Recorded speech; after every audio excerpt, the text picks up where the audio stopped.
Let's see what we got here. Here's another cool surface to emboss. This is Ranger's metal foil tape. So this is adhesive back, metal foil, super, super thin. So this is adhesive back. I'll take off the paper to show you. It's a really thin metal, which is great.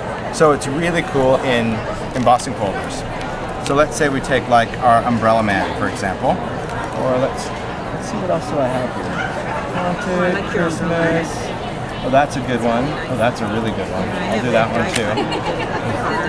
I know, but sometimes they're like really good. Oh, this one's gonna be really good. All right. Just gonna go in, lay that down. Again, take the cutting pad. Now the Vagabond does have directional, so you can cut or emboss the other way, but it's like a typewriter carriage. Just swing it back in and go. Is that the standard size for your Vagabond, or is that a mini one? No, that's it. Yeah. I thought it was going to be gigantic. So there's our embossed metal. And this can be alcohol ink, this could be paint, this could be whatever, and this is just peel and stick. Yep. If you want something to be more rigid, like for example, I mean, you can see that it embosses even through the back. So the sticker is going to be really fine. If I'm going to put this on a card, I like obviously the wrinkled part of it. So I would emboss it, and then when you peel this off, you're going to see that when you put it down, you're going to get wrinkles around it. I like that. If you don't want that, all you have to do is adhere this to the card first, emboss it, and then nothing's going to happen to it, right? So you've got the option. Me, I'm going to be doing this first, and ink and paint and sand, but it's a really, really fun material to have.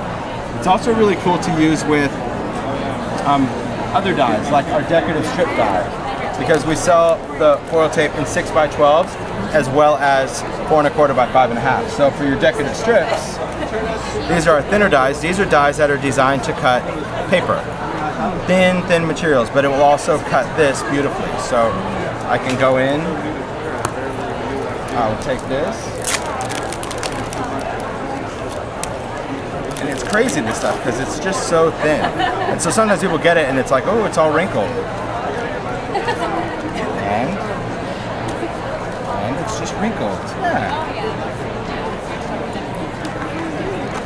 Now, when it comes to working with these longer dies, I would suggest getting a pair of longer cutting pads. These do not come with the machine. The Vagabond only comes with the standard cutting pads, and you can see that these cutting pads aren't long enough. So if you use these, you have to run it through and then move everything and run it through again. So it's just so much easier to get these because it all fits and it's one time. So and those are special made for that machine? For all the Sizzix machines. Oh, okay. Yeah, all the Sizzix machines. So yeah, these are just replacement cutting pads. So they make them for decorative strips.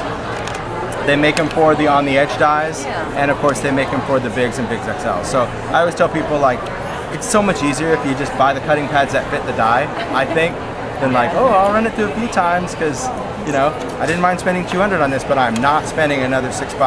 That's it. It's so funny to me. It does. It cracks me up. Well, you have to know, if you own a store, you know, half the things that they create to try to mimic something that it was just cheaper to buy. I get it. All right, I'm gonna grab a pair of scissors real quick.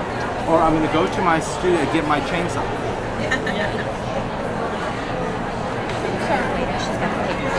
Alright, I just wanted to cut it in half. I didn't want to waste it. Alright, so now I'm just going to put this foil side down. Put this right on here. This is really important that when you go to do this, you'll see that this is the length of your platform. So line it all up before you put it in. Because if you get a little sloppy and this is hanging off the edge, it won't cut there. All right, so it's a serious business now. You got to be like ready to go. Now, also when you're using this, one of the things that I like to do is I'll line it up, engage it in the machine, and I'll still hold back here. So as it's going through, I'm still going to hold this because sometimes it likes to do a little slip and slide.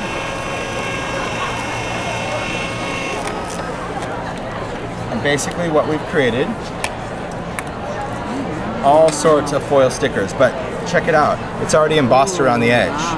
So not only does it cut it, but it also creates that raised embossed design. So yeah, these are all metallic stickers. So it's just peel and stick. So it's pretty cool. This could be alcohol inked if you wanted to ink them first. You can obviously use Copics, Sharpies, whatever you want on there. But I just love that you have adhesive back foil letters now. It's cool. Yeah, we actually did a sample over in the Ranger booth with the new vintage lace dye. So this creates your own German scrap. So it's a lot of detail you can see in there. It's a lot of picking out, but it's worth it.